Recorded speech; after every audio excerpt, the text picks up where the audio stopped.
Sorry about that, y'all. All right, I think this is better, and my bestie is going to tell me. This is Lisa Nicole Alexander, and I am the founder and executive director of Stand Up Survivor. I'm hoping that this broadcast comes across better. And this, y'all, is take 4. No lie, this is take 4. And I don't even know what to do if it doesn't work. It's going to work this time. So come back on in here, and please go ahead and continue to post your comments and your questions. I apologize for whatever was happening with the internet, but one thing you will know about Stand Up Survivor is that we don't give up easily. Like I was saying earlier, my first 3 recordings, Rach, let me know what you see, please, is that like every week when we decide to go live, I'm telling you sometimes, hey, Heather, thank you. Okay, good. So far, like we struggled even like to get through. And I'm like, no, somebody needs to hear what we're going to be talking about today. So we don't give up, we push. And so I'm hoping that this goes better. It looks to me that it's going better. So I'm going to just get started. Again, if you have heard the beginning 5 minutes, you're going to hear it. Okay, great. Again, hey, Allie. Okay. You're going to hear it for the 4th time. So today's topic is Dear Faith Leader, what survivors of domestic violence want you to know. And so I chose to talk about this because I can hear you great now. Okay, awesome. I chose to talk about this because as a Christian, my faith is very, very important to me. And I credit it for the reason that I'm here today, the reason I'm alive, the reason I'm in my right mind, the reason, I still have my children. The reason my life is, together is the grace of God. So I don't take any of that lightly. And so for me, it's such an important topic. Okay, so I just have to make sure that I'm working. Yay! Thank you, Jesus. Clear connection. Okay, here we go. So much so that my doctoral research that I'm doing right now for my dissertation is domestic violence in the church. And so some of the stuff that I'm going to bring you tonight is statistics and research-based, because they need to know, leaders and pastors and ministers in leadership faith positions, how prevalent domestic violence is, how often it happens, how serious it is, and how it's literally life and death. Okay, so one thing about me is I don't play when it comes to domestic violence. Understand that domestic violence is life or death. There's no in between. And if it doesn't kill you physically, it's killing you mentally, emotionally, spiritually. It is literally killing you. So for myself, when I met my ex-husband in the church, I was a praise and worship leader. He was in the sound room. So I was like, yes, amen, praise God. This is wonderful. Well, unfortunately, that wasn't the case. And we did end up getting married. We had 2 children, and the domestic violence started. And it was terrible. And it didn't start off physical, of course. My parents had been married for 51 years this year. And so divorce to me was not on the radar. I just didn't want that embarrassment, especially for my family. I was like, no, my parents did it. I can do it. My parents, I didn't see argue and fight growing up. So when this was occurring in my own home, I was so utterly confused. I was like, but I love him and he loves me. But what's happening? This hurts, So I remember when I walked into my domestic violence class, I walked into my advocate and I said, God's going to save my marriage. And she just looked at me and she said, okay. She didn't question me. She didn't say, girl, you crazy. You don't even know what you're talking about. But she said, okay. And that's literally all I needed to hear. Anything else would have swayed me one way or the other. But it didn't work out. And hey, Erin from Brighter Tomorrow, glad you're here. It didn't sway me one way or the other, but what happened was we ended up getting divorced. And when I tell you divorce for me was like a death, I hated being divorced. I loved my husband. I loved my children. I wanted my children to have their father. I didn't want the stigma of divorce. I didn't want to be a single parent. I didn't want to embarrass my family. I didn't want to disappoint God. And so when I say it was like a death, it felt like a death of everything, the dreams, the plans, the future that I had, that we had. And so I just want faith leaders to understand that when someone who has a strong faith comes and says, hey, I'm in trouble, something's going on in my marriage and my relationship that's not right, or they talk about wanting to get divorced, you have to understand they didn't come to that decision lightly. That hurt. That was a decision that they said, I think this is really, really bad, and I think I might die, or this really, really hurts. And I don't think love is supposed to be like that. At least that's not what you're telling me from the pulpit. Okay. And so I want people to understand, listen, if you have questions, comments, something you'd like me to share, please put it in the comments. I will do my best to share them. So that's just my personal part of how strong my faith is and important it is to me, and why I focus my research on domestic violence in the church. So earlier this week, I shared a post and I asked, what would you wish that faith leaders knew about domestic violence? And I think we had almost 300 comments, and people were commenting what they want faith leaders to know. And the truth is, I'm going to tell you, statistically speaking, faith leaders are the first people that survivors are going to go to. 9 out of 10 times, listen, 10 out of 10 times, that's where they're going. They're going to their priest, they're going to the church, they're going to their faith leader, they're going to their mosque to ask for the help that they need. Because historically, those are the places that provided that peace, that security, that help, those answers. So they're coming to you first.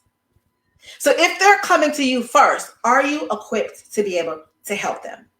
So you have to understand when a survivor's in domestic violence, you already feel guilt. So I'm going to start off with a boom. I'm going to start off with one of the kickers. There's abusers that are pastors and leaders. There's abusers that are at the head of the ministries today and are leading and going home and abusing their spouses and their children. I didn't make that up. That's a fact. So when I say stuff like, people need to understand how serious it is and how painful it is. So as I'm doing my research, y'all, and I got to throw this out because obviously, so as I'm doing my research, one of the questions that came up are, why do pastors and leaders not like to address with abusers? Like, why don't they want to confront the abusers? You want to know one of the reasons why? It's because they have their own sin that they are tackling with, and they don't want to, like, someone to say, oh, but what about what you're doing? So instead of having the mirror come up in their own face, they don't want to address something that's necessary. Okay? So someone just said, I want faith leaders to know that prayer is not the response. Telling someone that is being abused, go home and pray about it, can literally get them killed. That is not going to protect them and keep them safe. The number one rule that a survivor needs to know is that they need to be safe. The first question, are you safe? Are you safe? And if they tell you no, what next? What resources, what people do you have in place that you can say, okay, if you're not safe, it's not safe for you to go home to your home with your husband tonight. Here's what we can do. We can put you up in a hotel. We can get you stay with Sister Johnson at her house, and we can deal with him and we can talk about it. But number one, we want you to be safe. Okay? Saying go home and submit and pray about it, I'm telling you right now, is one of the most dangerous things that you can tell a survivor.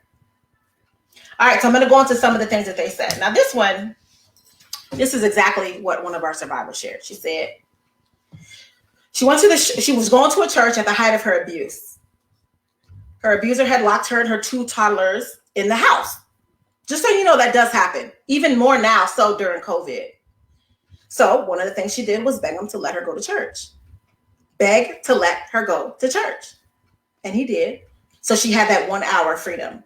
She then began to volunteer in the daycare to push for an additional hour. When the final assault happened and she reached out for a restraining order, he went to the church and told them that she was cheating.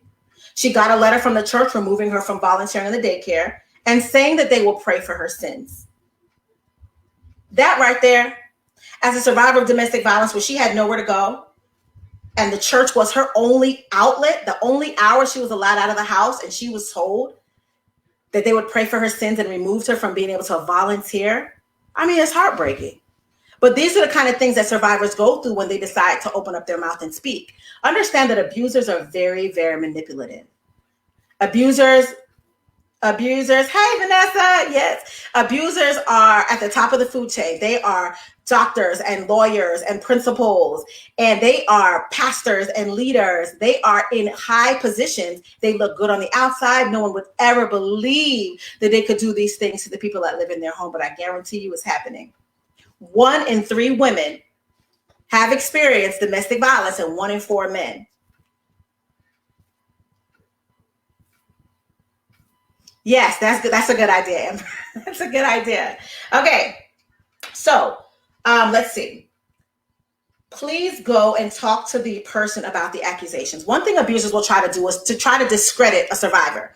So, for example, let me just put this out there right now. Couples counseling is not beneficial or healthy for domestic violence in a marriage. It's not. It puts the survivor at such an increased rate of additional danger. Such an increased rate of additional danger when you have the abuser and the survivor in a room trying to counsel them. Number one, he's not going to tell the truth. There's no way he's going to sit there and say, yes, I abused my wife. Please help me. That's not going to happen. She's going to be hysterically crying. She's going to say, you don't understand what happens. This is what happens to me. And she's looking crazy. And he's just sitting there and see, this is what I have to deal with. Trust me, whatever she reveals in that session, she has to pay for when she gets home. So our advice to leaders and faith leaders in the community, that someone comes to them and they say there's domestic violence in their home, please do not have couples counseling for them. See them separately. Please do not put them in the room together. It puts the survivor at increased risk. Correct. Heather said it'll just make the abuser more angry, and that's a fact. They will become more angry, and they will take it out. They will have to pay when they get home. All right, so I'm knocking out the big dogs at it first, okay? So please know couples counseling for domestic violence. It's not a couple's problem. It's an individual problem. So when you have an individual problem in couples counseling, it can be extremely unhealthy for the person in the relationship. So please, please, please don't put them in any further danger. You ready for the next one?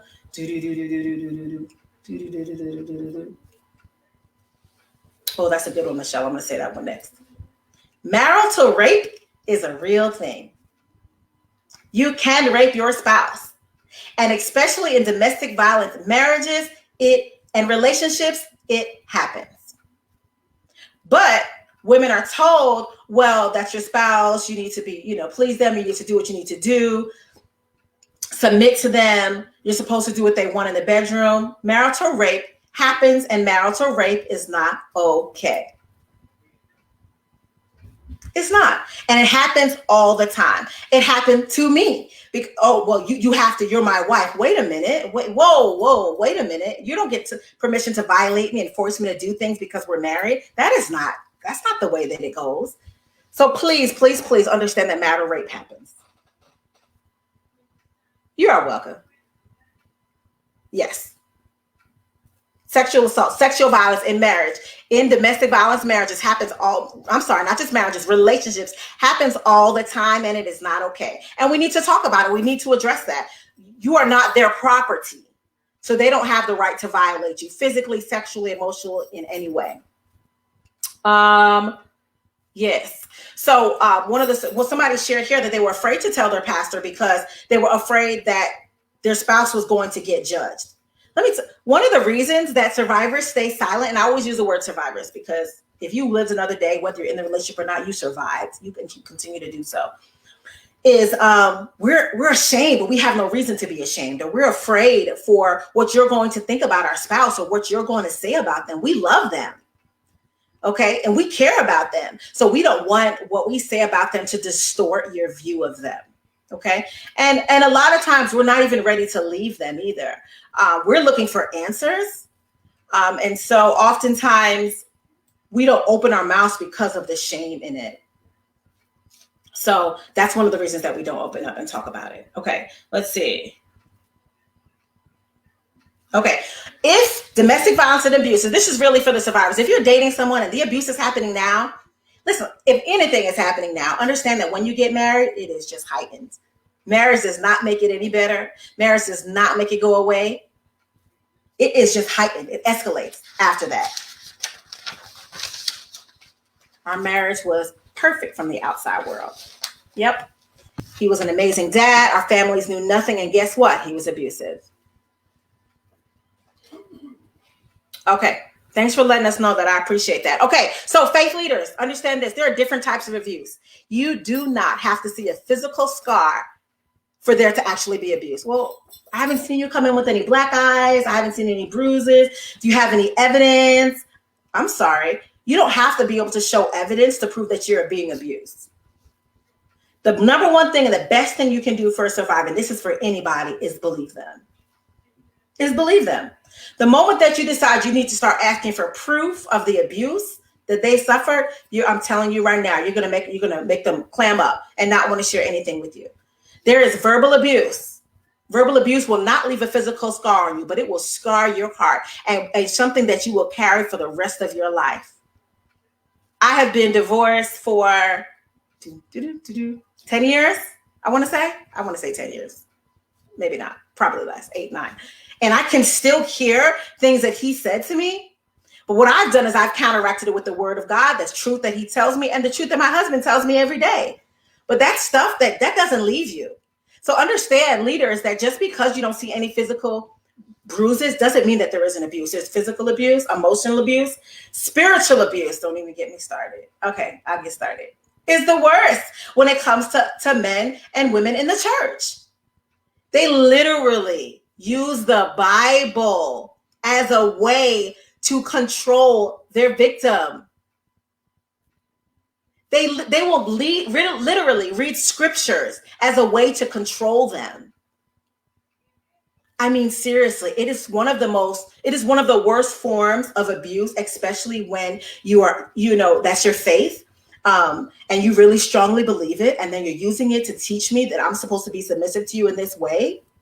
It's one of the worst. It's one of the worst. And it's coming from the head down, whether it's the pastor, whether it's leaders in the church, or whether it is, the husband or the head of the home that is spiritually abusing their spouse.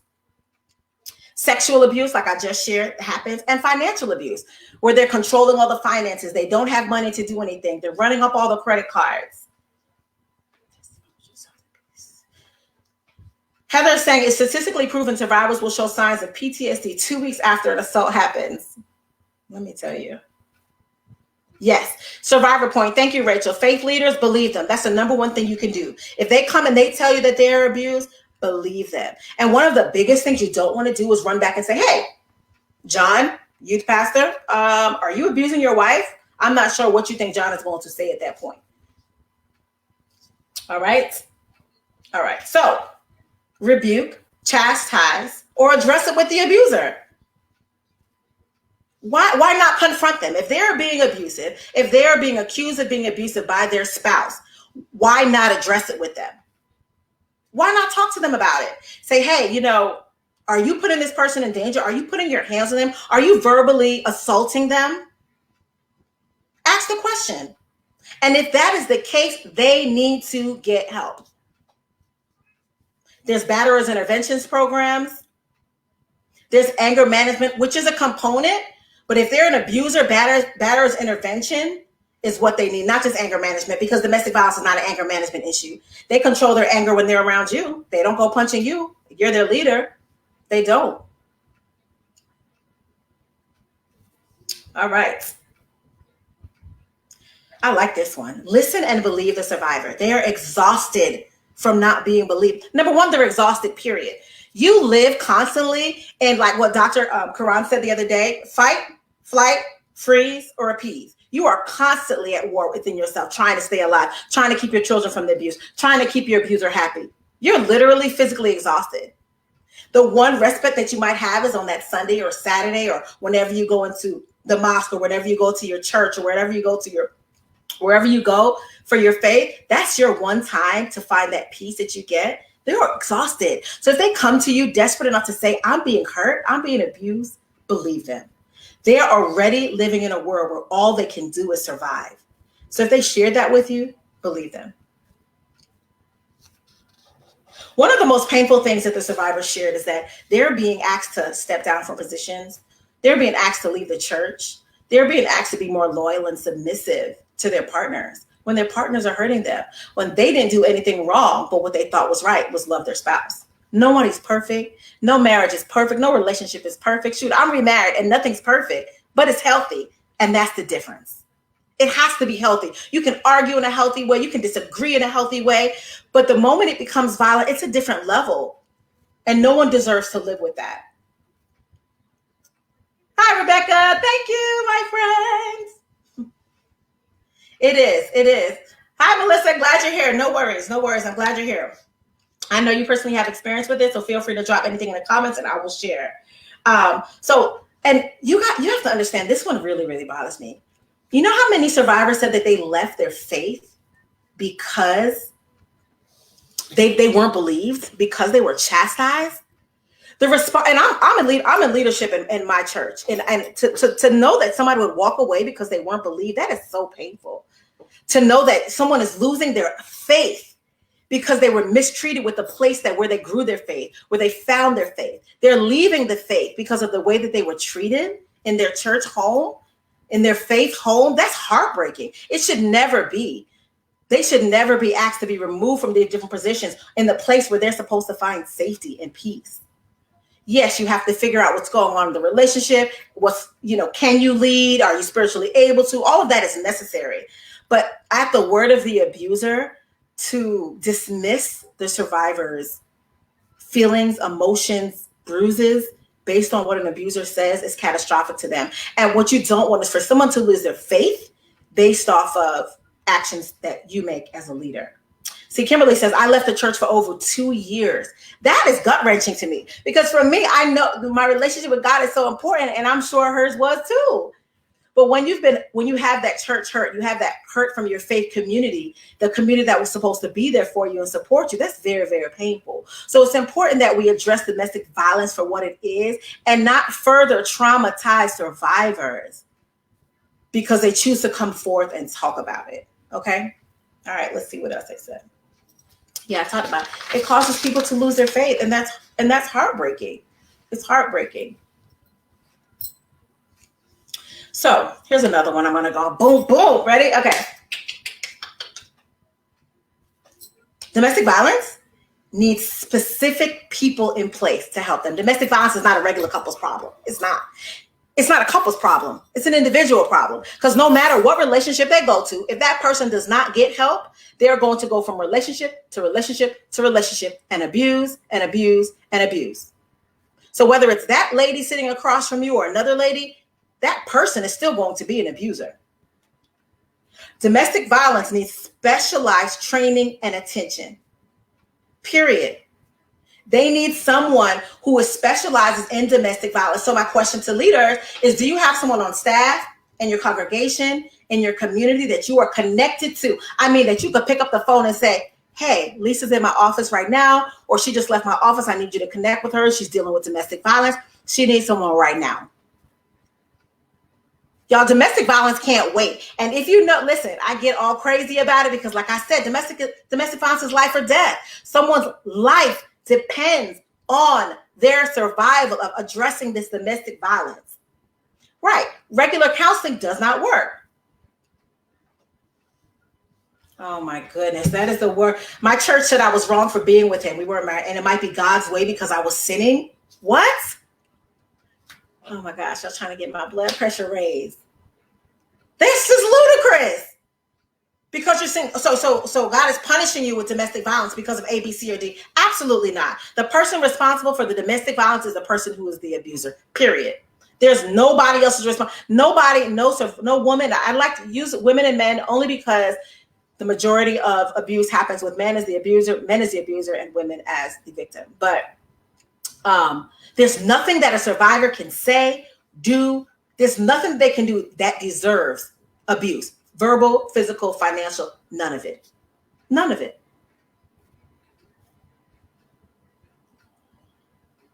Ooh. Using the faith to draw women in. Oh, abusers are, let me tell you something. Abusers are slick. They're some of the most, they're intelligent people. Somebody said that their abuser would use their faith to draw women in, even them, and use it to control them. It's very, very true. It's very, very true. It's very true. And so I would jump in to say, how are we vetting our leaders? How are we vetting those in leadership positions to know that just because their wife is smiling, standing next to you, doesn't mean she's smiling when she walks out that door into that home? It doesn't. We need to stay on top of it because it's important that they are safe, that they are not in a leadership position and are harming their spouse. And I can tell you right now that I can name people who are abusers that are in leadership positions. It's completely unacceptable. And I know you can too. They are narcissistic, Michelle. You're absolutely right. I get hyped, y'all. I'm sorry. I'm from Long Island. It happens. You know, we talk with our hands. But because I'm so passionate about it.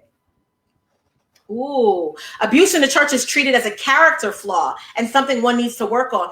Domestic violence is an individual issue, and that needs to be addressed with the individual person. So my point there is, you leaders, you have to have someone within your faith community that you are connected with. If it's not in your congregation, it needs to be someone that you can pick up the phone and connect with and say, hey, I need you to reach out to this person. They're going through domestic violence. Can you help them? Come in and I'll talk to you on Thursday. Do you know what's going to happen between Sunday and Thursday to this survivor? Do you have any idea? No, they need to be connected with someone immediately. Okay. I know, and this is a little bit of a vulnerability part of my part, but I know that when I was in it, I wanted to die, y'all. Okay. Like die. I wouldn't have made it to Thursday. You hear what I'm saying? Because the pain that you endure when you are in an abusive relationship, when I tell you it wrecks your mind, it wrecks your mind. You are not the same person. You are literally just surviving. I used to drink NyQuil at nighttime just to sleep, because if I was awake at nighttime, that is when and where he would torture me. He would torture me at nighttime. And so I said to myself, if I could sleep, then he wouldn't rage and break this and throw me around, you know? And it's like, I literally wanted to die. And I always tell my daughter, I never tell her why, but I'm like, I'm alive because you were in my stomach. Otherwise I wouldn't be here, because the pain I was enduring when I was pregnant with you, I wouldn't be here. I didn't want to be here. So people need to understand the seriousness of that domestic violence takes on your body and on your mind. And because as survivors, we want to do anything. Okay, what do you want me to do? Fold better, clean better, better in the bedroom, cook better, take care of the kids better. We do everything and it's still never enough. That makes a person just lose it, because you're continually striving for something that's unattainable. So the point of the matter is, it's so important to talk about domestic violence. I'm trying to get some of these comments in. I felt suicidal because I was told the church didn't condone divorce. Wow. I felt loyalty to the church because I got saved there. I prayed for God to take my life, to end the pain and confusion. I saw no way out because he said he would never divorce me. Let me tell you something. That is so powerful and devastating. I was just reading a comment that somebody was writing. And I want you guys to understand how heavy that is that we carry. So if your faith is important to you, and whatever faith it is, marriage is important. Marriage is saying, once you get married, that's it. Okay. That's it for life. And so you're telling me I have to endure this abuse for the rest? No, thank you. No, thank you. I'd rather not be here. So that's why I say, when my faith is everything, literally my faith is everything. And so leaders, we need you to say, hey, whoa, domestic violence is not normal. It is not okay for anybody to verbally, physically, financially, sexually abuse you. And if that is happening to you, you have every right to get out of that relationship. Number one concern is your safety. If that is happening to you, talk to myself or any one of our staff, and we will help you. Come on, leaders. Come on, pastors. Come on. We can do this. That's what they need to hear. We're losing too many people to domestic violence, murder, suicides, because they feel like they have nowhere else. These women haven't left because they feel like they have nowhere else to go. It's very, very important.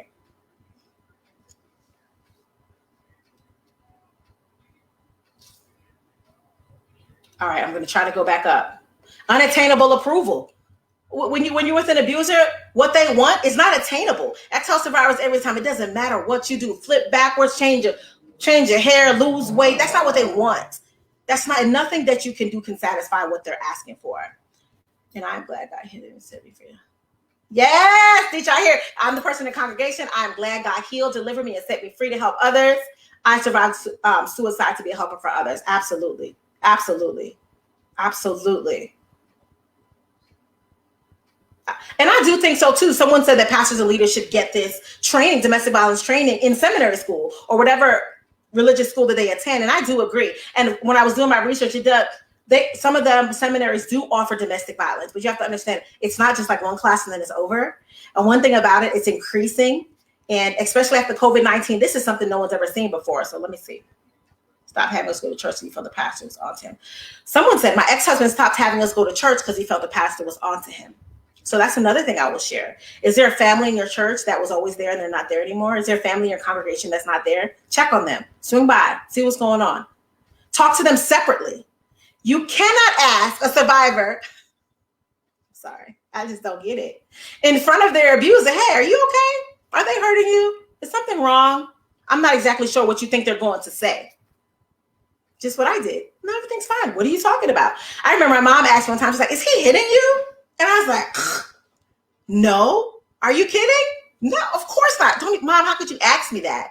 Meanwhile, I walked to any I was dating. I was like, if a man ever hit me, I'm gone. I'm did it, man. Years. You hear me? When you're in it and you're in love and you don't know any better, that goes out the window, y'all. It goes out the window. All right, Kathy says he wouldn't let me sleep. He would constantly accuse me of being with other men. It literally took incarceration to set me free. Wow, that was powerful. I want to talk about that for a second because I can. Okay. Nighttime is a very, very difficult time for survivors for several reasons. Those who are out of a relationship and suffer from PTSD, CPTSD, have nightmares, shakes. Nighttime, for some reason, abusers seem to rage at nighttime. I don't know what it is specifically, but that's one of the times where a lot of abuse happens. And one of the torture things that they do is try to keep you awake. I don't know if you've ever worked a job or been up with a baby or anybody, and you can't sleep, and you're up for so many hours, you start to get delirious. Let me tell you that is an abuse tactic, a lack of sleep, and they do that. Another thing, and so that's one of the most powerful things. So for me, especially when it's evening time, I'm on the East Coast in Florida, so I always am praying for survivors because I know when night hits, hell starts if you're in your abusive relationship.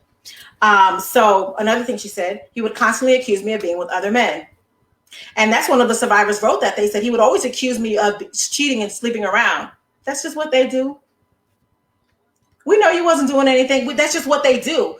It's something that I was working at the homeless shelter. You hear what I say? The homeless shelter. And he would accuse me of sleeping with a homeless man. Didn't want me to go back to school because I was sleeping with professors. This is what they do. This is the MO. I swear they all use the same book. So the fact of the matter is that's something that they also do. So if you hear abuser coming to you and saying, oh, well, she's sleeping around, what proof do you have? Why are you making that accusation? Why would you think that? And talk to them separately. Hint, hint. All right. The last thing she said was, and it's so interesting that she said that it literally took incarceration to set me free. And that's really hard because a lot of survivors don't have the strength to leave unless they are incarceration frees them, death frees them, the death of the abuser,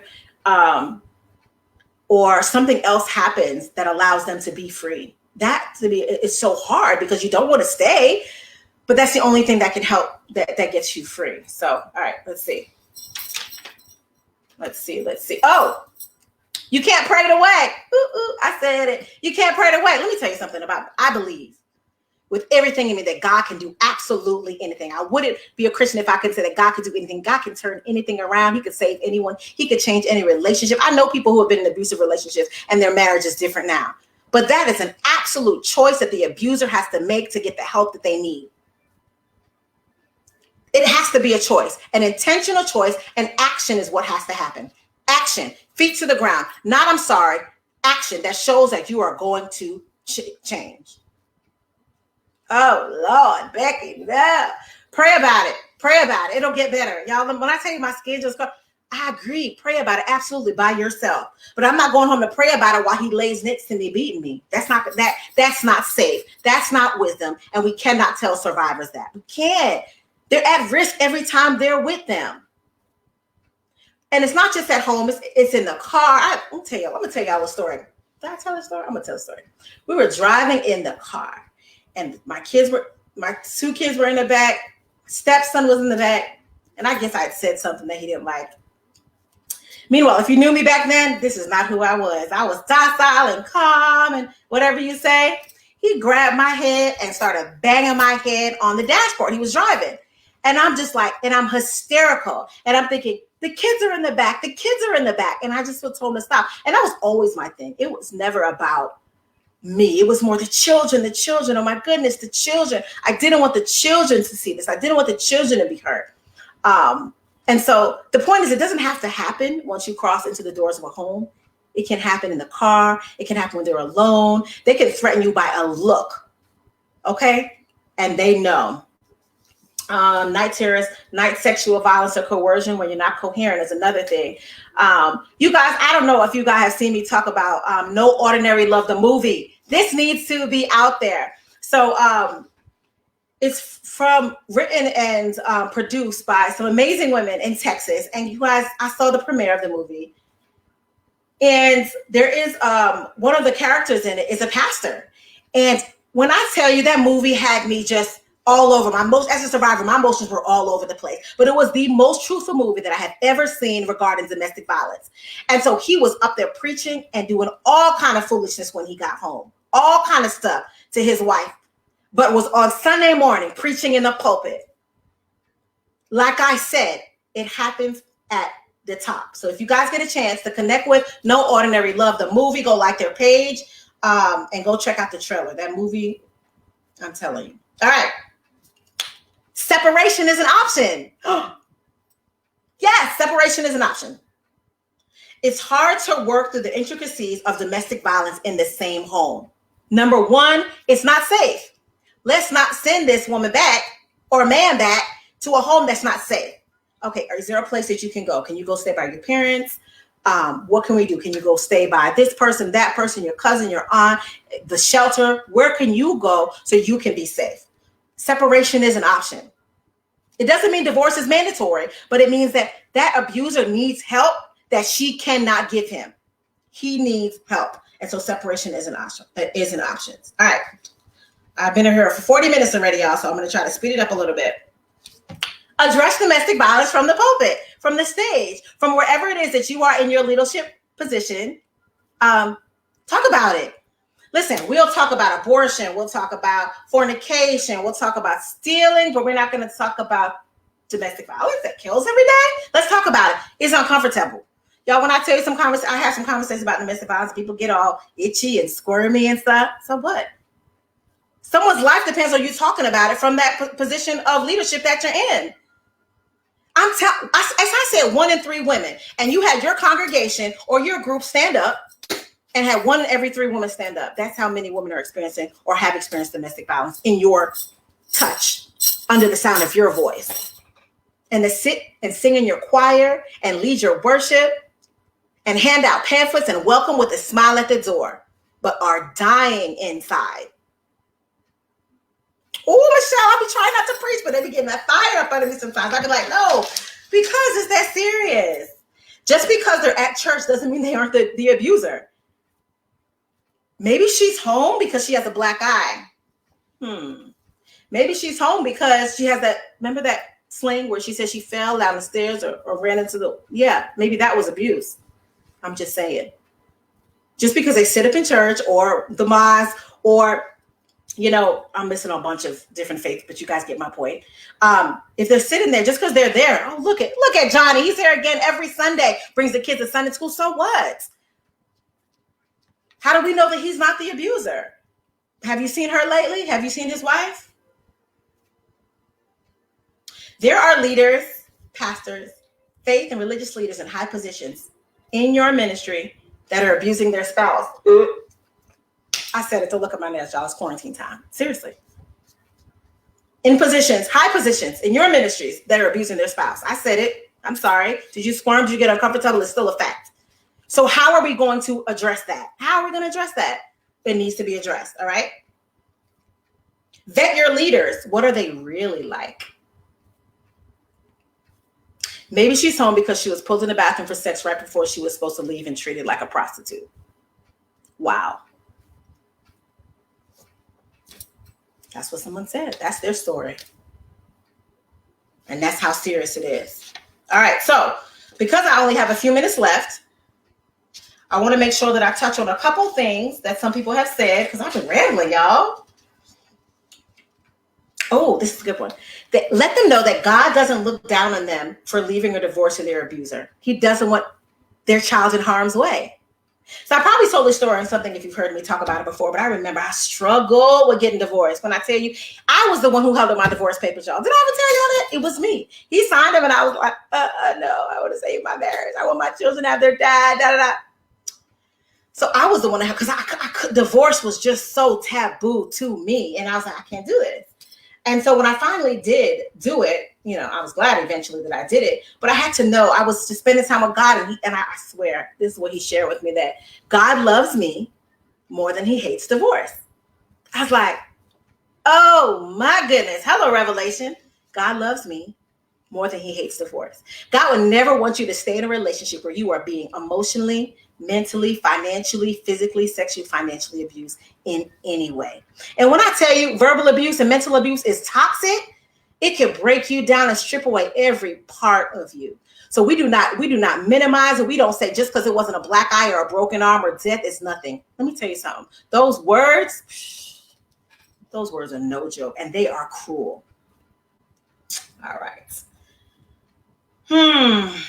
He doesn't have to hit her for it to be abuse. Okay, I said that.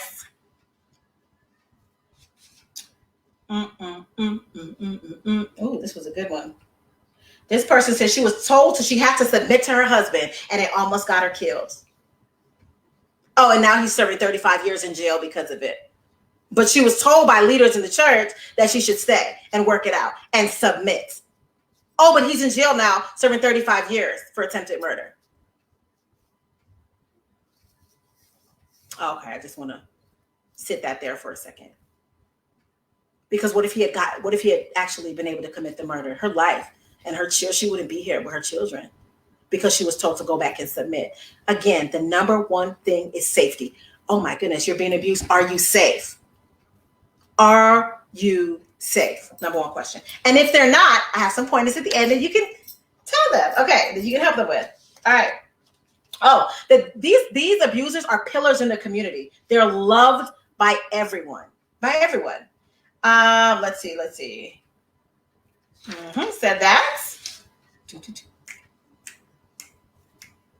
Oh, that perpetrators often claim to be the victim.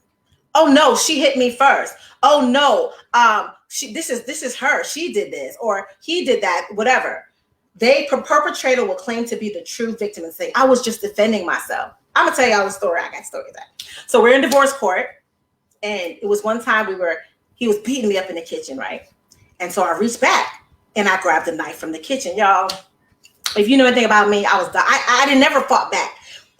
Well, I remember one time I was like, I'm gonna hit him back. Child, Lord have mercy. And I got my behind beat so bad. So I was like, that wasn't a good idea. I'm not gonna do that. I'm just gonna protect my face. Because if I protect my face, I won't have to explain the facial bruises, right? Okay. So that's what I did. So I called myself here. I grabbed it from the kitchen, right? And I was like, oh my God. And I was like, leave me alone. I'm crying. I'm hysterical. My kids are there. I'm hysterical. And I had it like this. And then I threw it in the sink. I was never like, I never lunged at him. I didn't know what I was going to do, but I thought that having it was going to protect me. It didn't. So we're in with the magistrate, with the judge for the divorce. And I said, Your Honor, I told Your Honor, I said, I want him to get help because no matter what relationship he goes in, he's going to be abusive to the next person. We have children. My children, you're mandating my children to go spend time with him every other weekend or whatever the child custody arrangement was going to be. And I'm telling you right now, for a fact that he's going to be abusive to the next person or next person. So I want him to get help. He was abusive. He asked me, do you have any proof?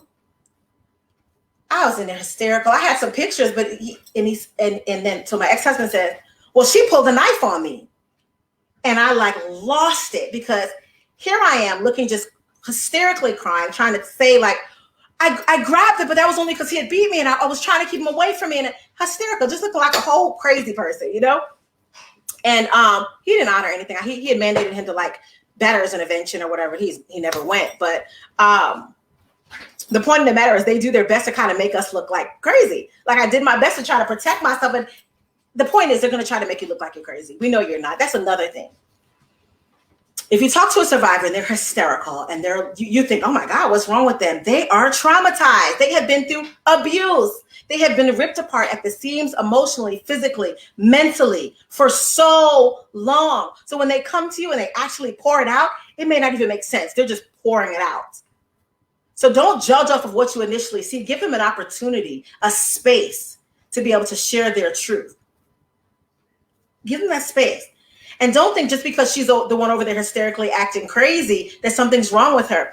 I go to court with survivors, and I went with the survivor who was getting a restraining order, and she's hysterically crying. She is just scared and terrified, and he's over there just like this. See, that's what I'm talking about. Look at her. Look at her. That's what I'm talking. That's what I have to deal with. Look how crazy she acts.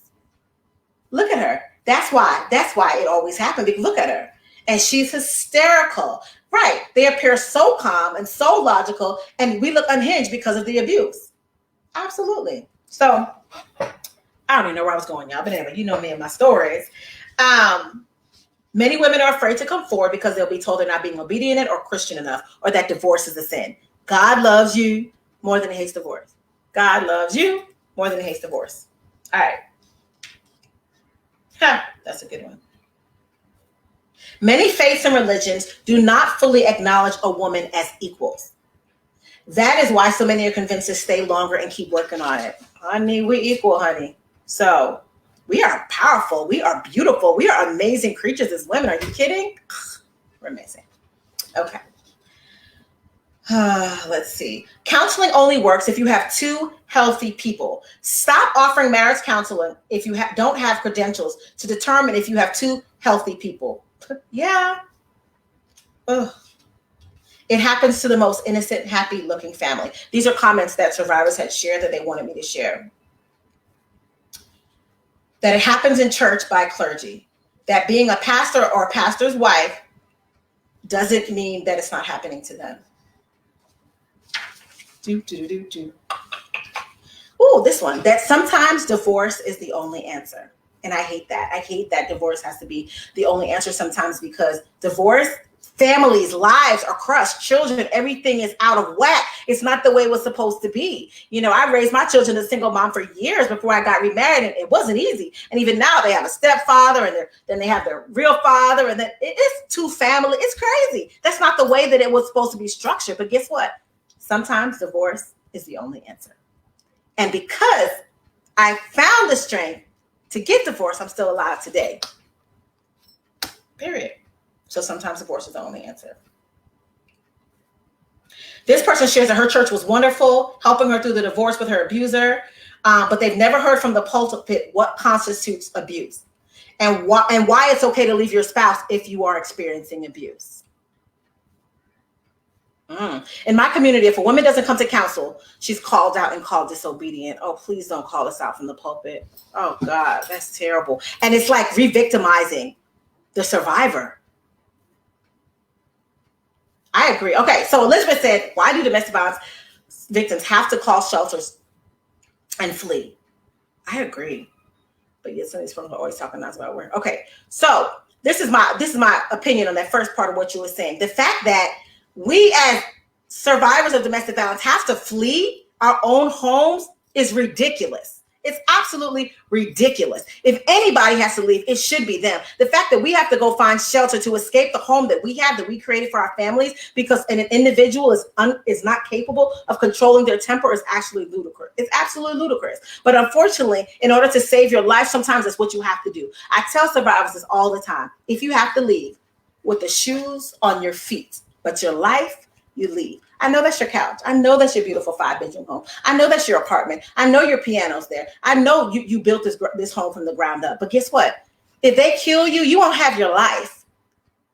Is it fair? No, honey, it's not fair. None of it is fair. But I would much rather you leave with nothing than not be able to leave with your life. And I remember thinking, I told God, I said, God, I don't want anybody else to raise my children. God, please don't let me die. I don't want anybody else to raise my children. That was my prayer. I didn't want nobody. I needed to be here to raise my own children. And understand this, sometimes they will take your life. Murder suicides are on the rise. You cannot play when it comes to domestic violence. Yeah. Okay. So statistically, I'm telling you right now, abusers are going to continue to abuse the person that they're with and the person after you, because it's not a you problem. It's not a Lisa problem. It's not a Melissa problem. It's not a Pilar problem. It's not a Michelle problem. It's an individual problem. So they're going to go from relationship to relationship to relationship and continue their abusive cycle. Can it stop? Absolutely. But it has to stop when they decide to stop it. You can't make them stop it. You can't. Woo! Teacher said, I left with only a pair of socks on and ran out then just to save my life. Yes, ma'am. Is it fair? No. Do you have to rebuild your life from scratch? Yes. Do you have to rebuild your credit? Yes. Do you have to probably go in a shelter? Yes.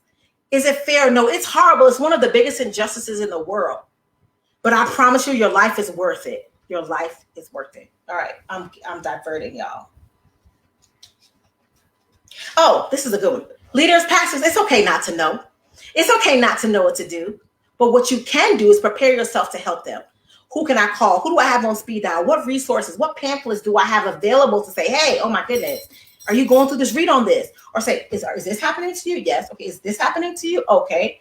Or let me call Lisa. Or let me call Danielle. Or let me call this shelter. Let me call this advocate. Let me get them on the phone right now. Let's get you the help that you need. It's okay not to know, but it's not okay to not know and just say pray. It's not okay to not know and say go back home and submit. That's not okay. It's okay to say I don't know, but let me find out. And it's not okay to protect abusers or rely on prayer as the only solution. Ooh, that the abused person is not trying to disobey God. Ooh, okay, I'm almost done, y'all. Oh, this is a good one. Forgiveness is different than reconciliation. Boom. Boom.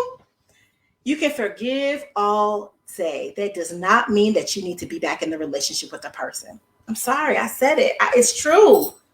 It's true. Forgiveness is important for yourself. I don't forgive for nobody. I forgive for myself because I'm not going to sleep worrying about you. It took me a long time. It took my abuser a long time to even admit that he was abusive. And he wrote it to me in a letter. But it took, I was okay with forgiving. I eventually forgave him and all that kind of stuff. That's how I was able to move on. But that didn't mean we needed to get back together. Understand this. Just because you say sorry, they'll hit you tomorrow. Just because, oh my goodness, I'm sorry, forgive me, and you get back together. Nah, don't do it. Forgiveness is different than reconciliation. Just because you forgive them does not mean that you have to reconcile with them. The biggest thing for an abuser is that they need to intentionally get the help that they need. Okay, another thing about domestic violence is that it's a learned behavior. They've learned it from somewhere. And what you want to do is break the cycle for your own children. You don't want your children. And I knew I had a son, and I was like, Lord have mercy. My abuser saw it growing up, and I didn't want my son to see it growing up and decide that that's how you treat women. I didn't want my daughter to think that was okay. That domestic violence should be addressed as a sin. I have never heard a preacher talk about it, but it's almost like it's taboo to talk about from the pulpit. That leaders and pastors need training to deal with domestic violence. It's true. Let's see, am I almost done? Okay, yeah, okay, so now I'm almost done. I'm going to talk about what churches and leaders, pastors, leaders, whatever your title is, can do about domestic violence. Yeah, I mean, okay, hold on. I'm going to address that in a second. Okay. Talk about the first thing you can do. Talk about domestic violence from the pulpit. You know, when a pastor or leader talks about something from a pulpit, it's like, wait a minute. All right, Michelle, I'm so glad you're here. Okay, so when they talk about it from the pulpit, it's important. People listen. They take notes when you're speaking. So if you are saying this is not okay from the pulpit, maybe it's something that your congregation, the people who listen to you, will take seriously. They need to understand that from the head, they're saying it's not okay. We don't accept it in this congregation, in this church, in this ministry, in this faith organization. We don't accept it. It's not okay. That you're aware of the issue and that you're there as a resource for them. Okay. Discuss healthy relationships with teenagers and youth. That's really, really important. Because 1 in 3, I'm going to give you a statistic, teenagers are experiencing domestic violence. It's the same number as adult women. Teenagers and youth are experiencing domestic violence at the same rate as adult women. What does that tell me? They're seeing it somewhere.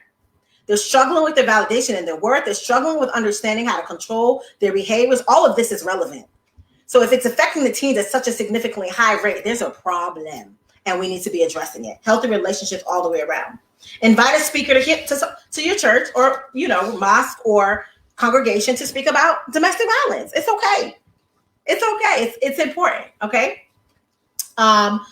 October is Domestic Violence Awareness Month. Maybe that month you can do like a fundraiser or a workshop or an awareness day where you bring someone in to talk about it. No harm, no foul. You just do it. Bring them in. We don't know everything. Listen, I know where my expertise lies, and it's not in everything. This is my expertise. This is what I talk about. This is what I study. This is what I do. It's okay to not be expertise in everything. Bring someone in who has that expertise. All right? Let's see. Post resources on your website. Do you have a link to a domestic violence advocacy group, shelter, advocate, so that they know, hey, this is my faith, this is my church, this is my religion, and if I'm experiencing domestic violence, they support it. There's a link on their website about it. Discuss it in your women's and your men's groups. Have it in a small group discussion about it. We can't be ashamed to talk about this. It's happening every day in houses everywhere, all over the entire world, and we need to address it. Okay. Find out, like Pilar, do they have a place to go? I wrote some of the, okay, yeah. So another thing they can do is have a fund, financial resources for survivors. So say, for example, someone comes to you and says, hey, I need to get out like right now. Maybe we can put them up in a hotel. Maybe there is a rental property that someone in your congregation owns that you can secretly hide them there for a certain amount of time. You contact the correct authorities and advocacy. At least they have a place to go. They don't necessarily have to go to a shelter. Assist them. Do they need assistance with finances? Do they need to put on their electricity in their new apartment, first and last month rent? Then they can have a place to live and not be on the street. Let's see. Make sure if they ask for maybe food or clothing or assistance with schooling, be able to financially help them. Be able to financially have resources available for them. Have support groups. We have support groups for divorce. We have support groups for adultery. We have support groups for addiction. How about a domestic violence support group?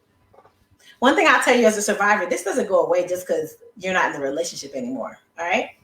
Get resources in place ahead of time. You don't want to be fumbling. Oh my goodness, Lisa, you're going through domestic violence, and you don't know how to tell them. Prioritize their safety. Listen without judgment. Understand that reunification is not always possible.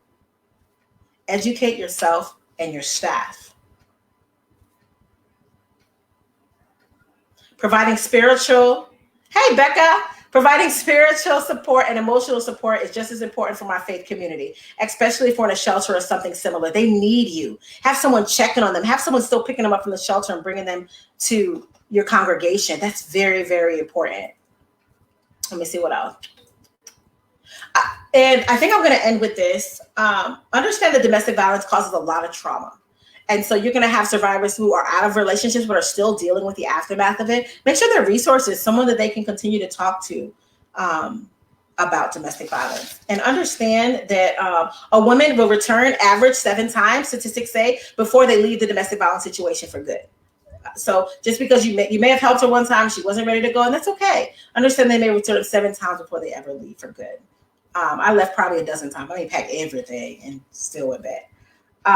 Further abuse shouldn't come from the pulpit and leadership. It just shouldn't. All right. So the last thing I'm going to say is domestic violence is life or death. I started off with that. I'm ending with that. Domestic violence is a life or death situation. I mean, it's so serious. And I'm not talking about just if there's a gun involved. I'm not talking about if, there's bruises everywhere. I'm talking about period. Domestic violence is a life or death situation. And so we need to treat it as such. We need to treat, that's a 911. That's an emergency situation. What can we do to help you? What can we do to help your children? Okay. Good one, Lillian. Don't let the abuser isolate them.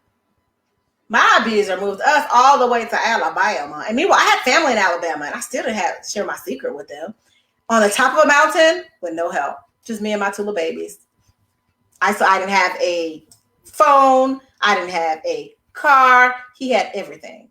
Isolation is one of the things that they do. All right. So I'm going to just try to answer some of these questions and comments. Yeah, that's good. And I really feel like the church and faith leaders need to be a lot more supportive. If someone's telling you they're being abused, believe them. Believe them. They don't deserve or need to be ostracized because of what the abuser may have said to you or for your lack of knowledge of domestic violence. Hey, Heather, I'm glad you caught it too. All right, I'm out of here. Thank you, Deetra. Oh, thank you, Pilar. Thank you, Jesus. Yay. All right, let me see if there's anything else. Anybody have any other comments? This was just faith leaders, what survivors of domestic violence wants you to know.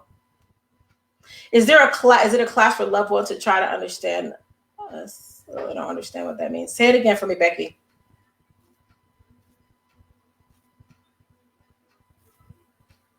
That's good, Did you said until I open it up. Until I opened up about domestic violence in my church, it was not talked about. So if you're a survivor and you're listening, be the first one. Approach the leadership and say, hey, I'm a survivor of domestic violence and I'd love to start a class. I'm a survivor of domestic violence and I'd love to share about it. October's Domestic Violence Month. Is it okay if I do a class? Or is it okay if I share, for a few minutes about it?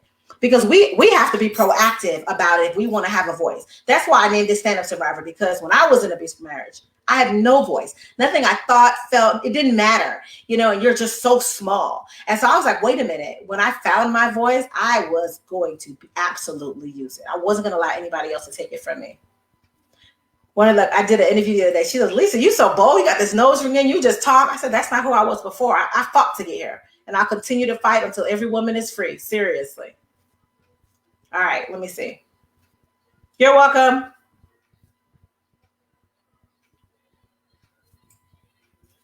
You're not difficult, Becky. I know you.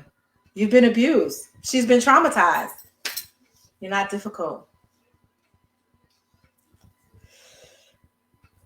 So I'm going to take a second to say something. So just because it glitters doesn't mean it's gold. My mom used to say that all the time. And you may see couples and you're like, oh my God, they are the perfect couple. Let me tell y'all something, okay? My inbox be on fire. You understand what I'm saying? I get messages and people that you just look so beautiful and they just have the best life. Abuse happens to everybody. You would not believe, no matter how their race, their how much money they have, where they live, their community.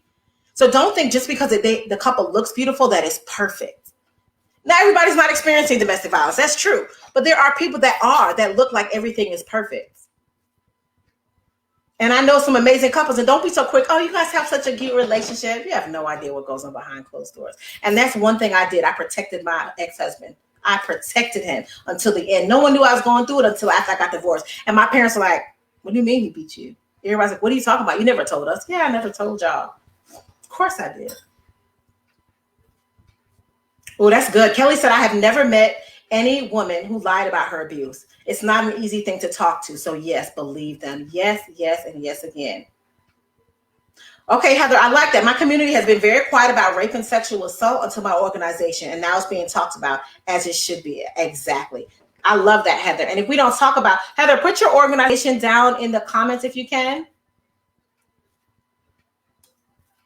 I'm not going to say her name, but she said, I was that person in the perfect relationship. Everybody thinks it's so perfect. Let me tell y'all, it's not grass is not always going to be when we protect them. Yeah, we do protect our abusers because we love them. We do. We protect them. And I always say, like, I know my abuser. He knows my organization. He knows what I do. He knows what I talk about. He's still around. He's still the father of my children. And I always say this, the moment that I lie, stop me. But until then, leave me alone. I know the abuse that I endure, and I will talk about it until it frees every woman that I meet. Yeah, I never told my parents because I knew they wouldn't let me stay. You know what's wrong, but you still want to protect them. I remember in the beginning of our marriage, we lived in my parents' house, and they have an attached room in their garage, and that's where we lived. And so he would be abusive behind closed doors. At that point, he didn't start hitting me until I became pregnant with my daughter, my first child. But he would pin me down, break my phone, pin me down, hold me, like physically restrain me, do all kind of these physically abusive things. But I didn't know what it was. But so say if like my mom or my sister or my siblings knocked on one of the doors, they knock on the door, I'd get myself together, I'd open the door, I'd smile, I'd say, hey, what's up, what's going on? I'd close the door, be back in hell. As soon as I closed the door, he went back to raging. So just because I had that smile on my face, people always say, oh my God, Lisa, I never knew. You have a voice, Megan. Trust me. You have a voice. And I have to share this with survivors too. If you guys are still hanging on watching me, I'm kind of done with the pastor part, but this is like for the survivors that we're talking right now. Everyone is not going to have the same voice. Use the voice that you've been given in the capacity and the way that it's been given for you to use. So if it's just to free the person sitting next to you, or if it's to free the entire world, use it. But we all use our voice in different ways. And it's not easy to do this at this point, but I have to be fearless because someone's life relies on me opening my mouth. And that's what every time I open my mouth, every time I make a post, every time I, help survivors, every time I do that, I know that I'm literally saving someone's life, so I don't take it for granted. Okay. So, I had another question. So if you think, okay, I posted about this earlier. So you're in a relationship and they hit you one time and you're like, what was that? And I posted this yesterday. If they hit you once, leave, run. And I know people always say it's not that easy. I know, I'm a living witness. It wasn't that easy, but I stayed for 6 years. It wasn't that easy to leave. But I'm telling you right now, I always give this example. So say we're sitting, and even when I go to middle schools and I teach and stuff like that, I'll tell them, I say, so if I'm sitting across from you and I slap you, right? And you don't do anything to me, guess what I'm doing tomorrow? Slapping you twice. And guess what I'm doing after that? Slapping you 3 times. Why? Because you didn't stop me. But the moment I reach my hand up and you grab me like that, guess what I know that I can't do? Hurt you, violate you, talk to you any kind of way. Period. So stand up for yourself. The moment that it happens once, you teach people how to treat you. So if you let me hit you one time, oh, believe I'm coming back. Because that means, oh, okay, I can hit her once, I'm going to hit her again. And I can control this entire situation in my benefit. So understand that if it happens once, 99.9999% is going to happen again. And you don't deserve it. And the thing about it is that you're so in love, you're so connected, that you're so trauma bonded, like someone said, that you stay. And next thing you know, you're 10 years in with 3 kids and can't figure out how to get out of this relationship. Run. Will it hurt? Yes, but I promise you, it will not hurt as bad if you continue to stay. It will just get worse. Will that pain of leaving after the first time hurt? Absolutely. Oh, yeah, absolutely. But it's not going to hurt as bad as if you stayed day after day, year after year. Yeah. Run. People always ask me, what would you tell a survivor? You know, hey, China. Oh, that's her. I talked earlier about the movie, No Ordinary Love, you guys. And I talked about how there was a pastor in it who was an abuser and would preach fire down in the pulpit and go home and abuse his spouse from the top down. And people loved him and put the wife through hell because had her looking crazy, like something's wrong with her. This happens every day, y'all. I can't make this stuff up.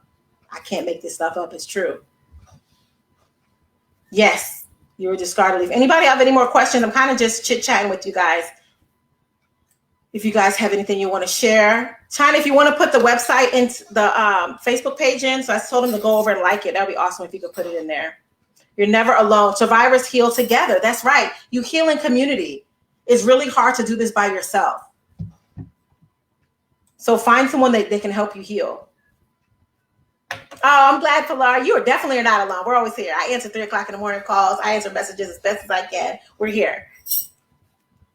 Hey, Mavis. Okay, let me see what you said. I'm speaking for the first time publicly this week. Okay, Mavis, so we are praying for you. We're sending you love and strength. Mavis, you can do this. She's sharing her story for the first time this week to help others. And when I say, there's a verse in the Bible that talks about you overcome by the word of your testimony. And once I started to share my story, I not only freed myself, but I freed other people. And that's what I continue to do. That's the plan. Thanks, China. Anyone else? Try not to ramble. I see y'all in here so we can chit chat. You got this, maybe. And if your voice shakes, if you cry, that's okay. I used to cry when I told my story at first. Now I come out with the gloves on, fighting ready. Okay, so Pilar said, is it protecting them or is it trauma bonding? And it really can be a mix of both. It depends on what stage, usually in the relationship you're at in the beginning. You're just like, hey, I love my spouse. Maybe they didn't mean it. They said they were sorry. They said they're going to go to counseling or get help. They're going to change. So we're trying to protect them. But at the point when you've been in it so long, you begin to form to the trauma that you've experienced. And that's where the trauma bonding comes in. Oh, thank you, Pilar. Absolutely. You know how to inbox me. Yes, Mavis. Go, girl. You got this. Do it through tears. Because, and I think I told y'all this in the beginning, but you guys, I think I started at like 8:45, 8:35 because I couldn't get through. The last 2 lives I had with the advocates I had, it took me forever to get through, but I won't quit because me being on here tonight is going to help save someone's life. So I had to do it. My pastor just, God is going to hear you as much as that. Oh, I love that. Shauna said, my pastor just said this tonight. God is going to heal you as much as that person hurt you. Can you just have a moment of silence for that? Because I felt that in my soul. And I promise you, Healing is an integral part of the journey, but he will heal you as much as that person hurts you. I am a living testimony of that. It's so true. It's so true. He will. He will. He will. I love that. I love that. Look, babies, they're encouraging you on here. That's right. Oh, hey, bestie. Hi, Jazz. Love you too. Okay. You guys are funny. Oh. And so I was going to touch on something she just said. And it's important. If you're a survivor and you're watching, take time to heal. There's no rush. 17 years later, you're still broken, heal. Take the time. It's okay. There's no rush. Just connect with somebody and know that it's a healing journey. You join hands with someone and you guys take the journey together. You are not here just to exist. You're here to live. That's right, babies. You're not just here to survive. You're here to thrive. We don't want you to just live. We don't want you to exist or just survive. We want you to live. We want you to thrive. Because, okay, so for those of you, I'm going to just like share this because you guys are still here. There is like life after. You see what I'm saying? And so I was divorced probably, I think, for 6 years. Both my besties are on here, so they can probably confirm if that's true or not. But before I met my husband, before I got remarried, remarried in 2016. And there's life after, you know what I mean? But don't understand this. I was living my best life when I met him. I couldn't have been, broken and all jacked up when I met him. That was important. I needed to take the time to heal. And God healed me, like China said, with better than he ever hurt me. And the trauma, so I still struggle with PTSD. I still struggle with the effects of the domestic violence. I don't slam a door, don't curse at me, don't yell. There's triggers that we have, but I'm living my best life. Thanks, Becky. Ooh, that's a good question, Andrea. Andrea said, and somebody can chime in. She said, how do you know if you're fully healed? And I mean, that's a great question. I think one of the things is when you can, so I like to describe it like this. So, you have a cut and you bleed from the cut, right? And you cover it up and you got to protect the cut for a while, because if anything gets in the cut, you get infected, so say if you have a gash, you fell, you have a gash, you're going to protect this, right? Because if you don't protect it, infection can happen, dust and dirt and particles can get in it. And then you have a worse problem. The whole arm got to go. Worse things happen because of it. So what's important is that you protect your pain, your hurt, and that you heal. So see, when that heal, you may still see the scar, right? But when you touch it, it don't hurt the same. You see that, like, oh my God, what happened right there? Oh, I cut myself. But when you touch it, it doesn't hurt. It doesn't bleed anymore. It's not bruised anymore. You may still see the scar, but the pain and the remnants of it is gone. And I always like to say it's important. You can see my scars. I talk about my scars. I have no problem sharing. I still struggle with the results, the effects of domestic violence. But you're not going to find me curled over in a ball crying about it. I'm a warrior at this point. And I encourage you to get to the point where, you could talk about your story without losing it completely, without completely breaking down to the point where you're hysterical. That's important. I think you'll know. And I think you'll know when you're ready, when you touch that wound. Does it feel the same? Does it hurt the same like it used to? I think you'll know.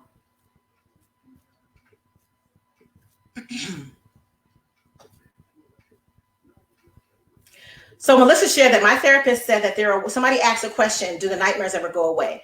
And Melissa shared, my therapist says that there are ways to rewire your brain, but nightmares may continue. However, I love knowing that the dream is no longer my reality. Ooh, that was good.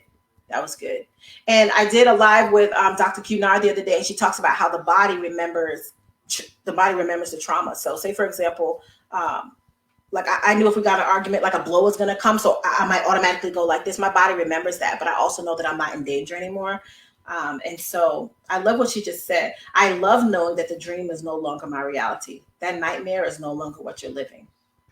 So she talked about some things that you can do, from aromatherapy to meditation, that'll help you calm you before you go to sleep. And you can try, I would encourage you to go back and watch that, because there's some really, really great things in there. Your body doesn't know that you're not there anymore. And you have to kind of retrain your body to know, hey, I'm not in fight, flight, freeze, or appease mode. I'm okay. I'm safe.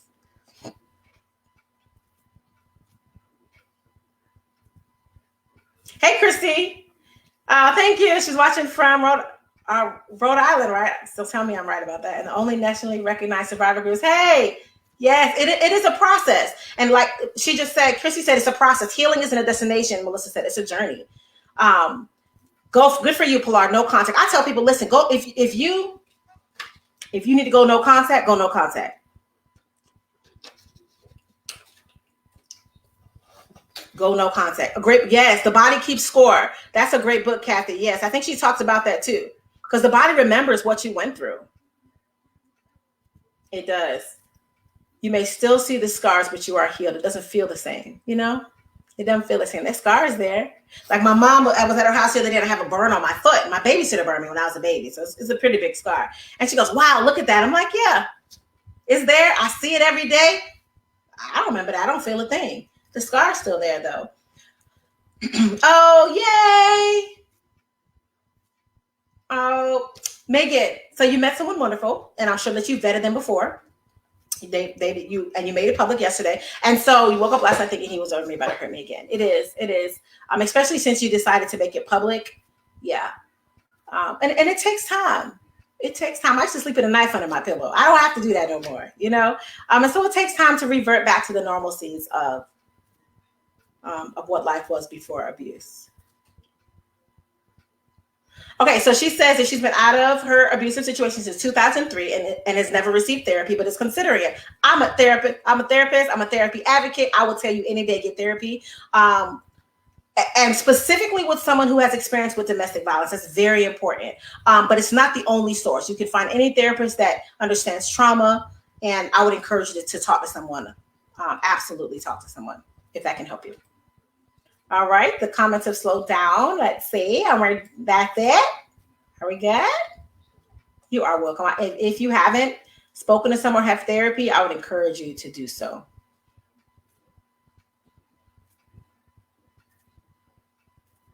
Anybody else? Any other comments, questions? That's right. China sending love. You guys have so much support. I love you guys. You guys are awesome. All right, so I think I'm gonna go. You guys are still here, so I feel like I should leave y'all, but I guess that's it. All right, so I'm gonna be out of here, you guys. I'm so glad that you joined me. Hopefully they were able to get this into the hands and the ears of some leaders and pastors and leaders in leadership position and survivors. We're always good for a chat. So y'all let me know when you want to chat and we'll chat.